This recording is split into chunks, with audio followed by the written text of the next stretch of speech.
काली का मंत्र, दुश्मन का अंत। शत्रु नाशक काली बीज मंत्र से दुश्मन होगा परेशान।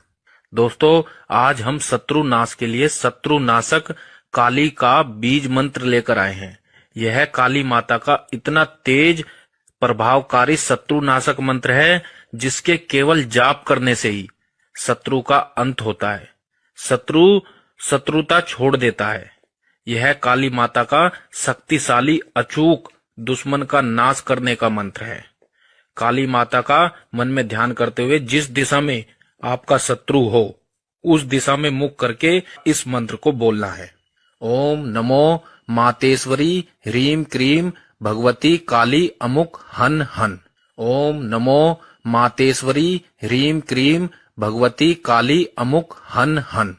इस प्रकार मंत्र बोलने के बाद वह शत्रु आपसे शत्रुता छोड़ देगा। धन्यवाद।